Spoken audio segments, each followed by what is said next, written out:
আসন দেখাইয়া দিয়া সাধু আমায় বলিলেন, বসো। আমি বসিতে ইতস্তত করায় সাধু বলিলেন, বসো বসো, তোমার জন্যই ও আসন পাতা হয়েছে, বসো। আমি বসিলাম।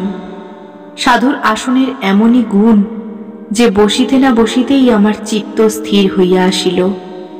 জ্ঞান রহিয়াছে, কিন্তু নড়িবার ক্ষমতা নাই।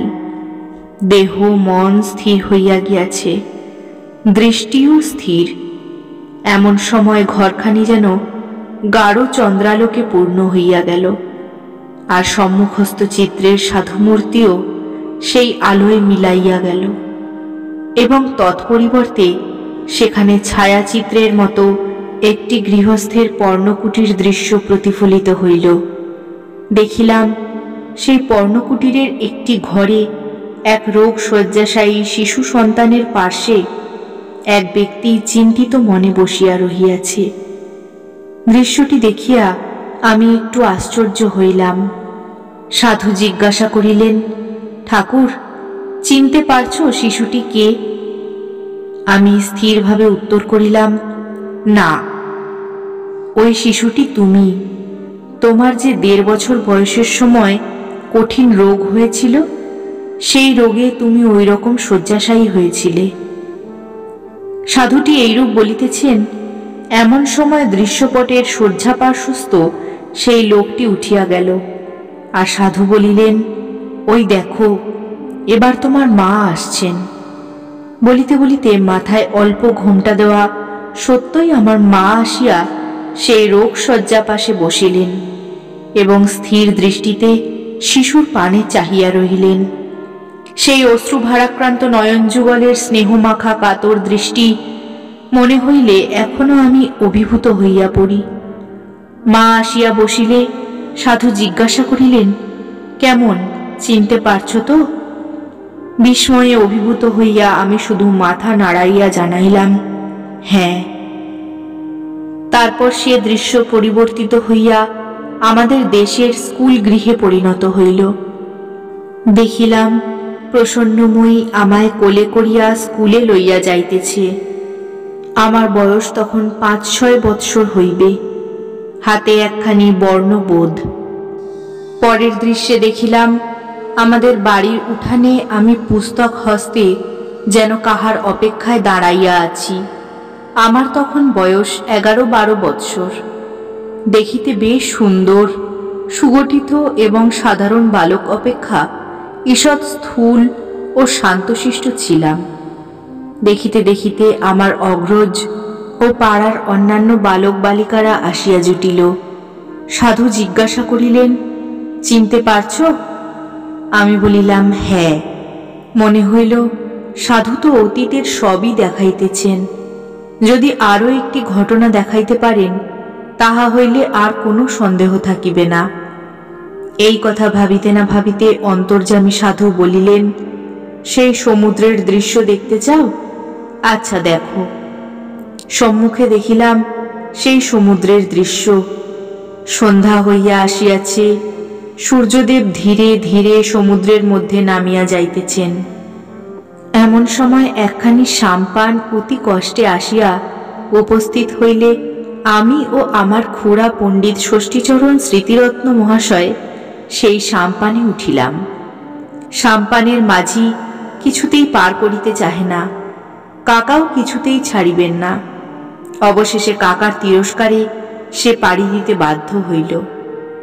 আদিনাথ হইতে তরঙ্গ অতিক্রম করিয়া সাম্পান অপর পারে চলিল।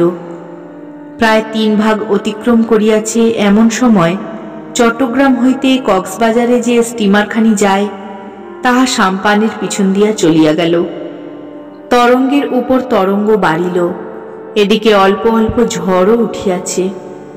সাম্পান অগ্রসর হওয়ার সঙ্গে সঙ্গে তুফানও বাড়িতে লাগিল। তরঙ্গের আঘাতে সাম্পানের অবস্থা শোচনীয় হইয়া পড়িল। দেখিলাম ভয়ে তখন কাকার মুখ বিবর্ণ হইয়া গিয়াছে, আর তিনি পরিত্রাহী ডাকিতেছেন, আদিনাথ, চন্দ্রনাথ, শম্ভুনাথ, সদাশিব, পরিত্রাহী পরিত্রাহী পরিত্রাহী চ সংকটে। আমার বয়স তখন 13-14 বৎসর। আমিও কাকার সঙ্গে সঙ্গে আদিনাথ চন্দ্রনাথ করিতেছি। এদিকে তরঙ্গে পড়িয়া সাম্পান একবার 20 হাত উপরে উঠিতেছে, আবার নামিতেছে, অথচ তীরে পৌঁছিতে আর বিলম্ব নাই। একরূপ আসিয়াই পড়িয়াছি। গতিক ভালো নয় দেখিয়া প্রাণপণে এক লাফ দিয়া চড়ায় পড়িয়া চাচা আপন প্রাণ বাঁচাইলেন। আমার সঙ্গে সঙ্গে সাম্পান উল্টাইয়া ঘটিবাটির মতোই আমি ডুবিয়া গেলাম। তরঙ্গের আঘাতে পরে আমাকেও চড়াই লইয়া ফেলিল। কাপড় খুলিয়া কোথায় গিয়াছে তাহার ঠিক নাই, জামাটি গায়ে আটকাইয়া আছে। কাকা তাড়াতাড়ি আমার জামা ধরিয়া টানিয়া আরো কিছু উপরে তুলিলেন। কিন্তু এ কি, কাকা দেখিলেন এক বিপদ হইতে আর এক বিপদ। সাম্পানের ধার আমার হাঁটুর নিচে লাগিয়া ভীষণভাবে কাটিয়া গিয়াছে, একেবারে মাংস উল্টাইয়া রক্তে ভাসিয়া যাইতেছে। দেখিয়াই কাকা চামড়ার মুখ সোজা করিয়া বসাইয়া দিয়া তাহার গামছা দিয়া ভালো রূপে বাঁধিয়া দিলেন। তারপর ধীরে ধীরে তুলিয়া ধরিলে আমি উঠিয়া দাঁড়াইলাম। ঘটনা সত্যিই এরূপ ঘটিয়াছিল। এই দৃশ্য দেখিয়া আমি অবাক হইয়া রহিলাম। সাধু বলিলেন, কেমন, এখন বিশ্বাস হবে তো? আমি বলিলাম, হবে। তখন আবার সেই আলো ধীরে ধীরে মিলাইয়া গেল। আসনের সম্মুখে সেই সাধুর চিত্র যেমন প্রথমে দেখিয়াছিলাম, আবার তেমনই দেখিলাম। আর আমিও ঘাড় ফিরাইয়া বাঁচিলাম। চারিদিকে চাহিয়া দেখিলাম ঘরে কোনরূপ বৈদ্যুতিক বা অন্য প্রকার আলো আছে কি না, কিন্তু ঘরে কিছুই দেখিতে পাইলাম না। সাধু বলিলেন, দেখো ঠাকুর, তোমাকে শিগগিরই বনে যেতে হবে। সেখানে যে আদেশ পাবে তাতেই তোমার জীবনের সমস্ত উদ্দেশ্য পূর্ণ হবে। আমি একটু চিন্তা করিয়া বলিলাম, বনে যাবার আমার সাধ নেই, আর বাসনা নিয়ে বনেই বা যাব কেন? সাধু বলিলেন, তোমাকে যেতেই হবে। আমি তাহার কথার প্রতিবাদ না করিয়া কিছুক্ষণ পরে জিজ্ঞাসা করিলাম, আপনি আমাকে 2 বছর বিবাহ করতে বারণ করেছিলেন কেন? আমি তো 1 বছর পরেই বিবাহ করতে বাধ্য হয়েছি। তা বেশ হয়েছে, তবে বিবাহটা যদি মাকে পাওয়ার আগে না হতো তাহলে আর বিবাহ বন্ধনে আবদ্ধ হতে হতো না। এখন হয়তো ভালো বুঝতে পারছো না, পরে বুঝবে যে বিবাহ বন্ধ জ্বালা কি ভয়ানক, বিবাহের কি ভীষণ দায়িত্ব, আর দাম্পত্য জীবনের প্রেম পবিত্রতা রক্ষা করা কি কঠোর আত্মশাসন ব্রত। তা এখন থেকেই অল্প অল্প বুঝতে পারছি। আচ্ছা, আমার এই স্ত্রী কি পূর্বজন্মের স্ত্রী নয়? তোমার 5 জন্মের পূর্বের স্ত্রী। গত 4 জন্মের স্ত্রীকে আর সংসারে আসতে হবে না। এই 5 জন্মের আগে আর কয় জন্ম এরকম ব্রত নিয়ে সংসারে এসেছিল?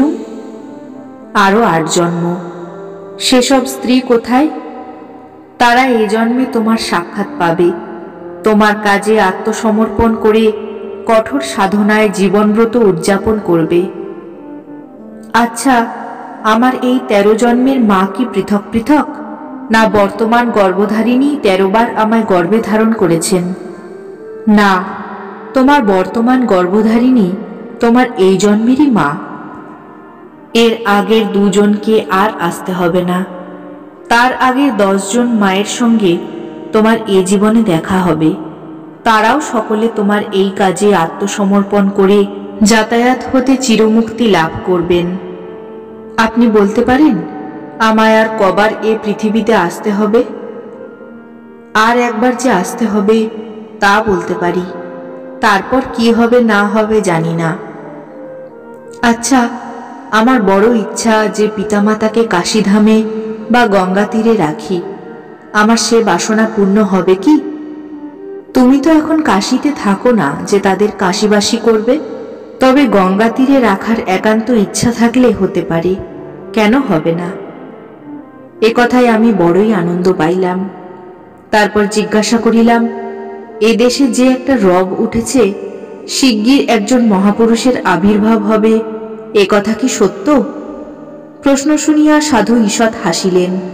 তারপর বলিলেন, যা রটেছে তার একটুও মিথ্যে নয়। তবে সেই মহাপুরুষের আবির্ভাব এই বাংলাতেই হবে, অন্য কোথাও নয়। যিনি আসবেন তিনি কে? ঠাকুর শ্রী শ্রী রামকৃষ্ণদেব। ঠাকুর রামকৃষ্ণদেব পুনরায় আসিতেছেন শুনিয়া আমার আনন্দের অবধি রইল না। আমি পুলকিতভাবে জিজ্ঞাসা করিলাম, আচ্ছা, তিনি যদি নিজেই আসবেন তাহলে এ হতভাগার ওপর এসব স্বপ্নাদেশ করবার দরকার কি ছিল? তিনি নিজে এসে মাকে তুলে আনলেই তো হতো। সে মা জানেন আর ঠাকুর জানেন, আমি কি বলবো? তবে তুমি ঠাকুর সম্বন্ধে শিগগির সবিশেষ জানতে পারবে, এটা মনে মনে খুব বিশ্বাস রেখো। বলিতে বলিতে সাধু উঠিলেন এবং বলিলেন, অনেক রাত হয়েছে, এখন চলো, তোমায় রেখে আসি। আমার আরো দু একটি কথা ছিল, কিন্তু জিজ্ঞাসা করিবার সুযোগ পাইলাম না। সাধু আমাকে বাহিরে আনিয়াই আমার চোখ বাঁধিলেন এবং যথাপূর্ব অনেক ঘুরাইয়া ফিরাইয়া যখন আমাকে হ্যারিসন রোডে উপস্থিত করিলেন, তখন 12টা বাজিতেছিল। সাধু আমার চোখ খুলিয়া দিলেন। দেখিলাম রাস্তায় লোক চলাচল একেবারে কমিয়া গিয়াছে, দোকান বাজার প্রায় সব বন্ধ হইয়াছে। চারিদিকে চাহিয়া মনে হইল আমি সিন্দুরিয়াপটির কিছু পূর্বে দাঁড়াইয়া আছি। সাধুকে নমস্কার করিয়া জিজ্ঞাসা করিলাম, আবার কবে দেখা হবে? তিনি বলিলেন, সময় হলে। তারপর অনেক দিন অনেক চেষ্টা করিয়াও এই পর্যন্ত তাহার সন্ধান পাই নাই।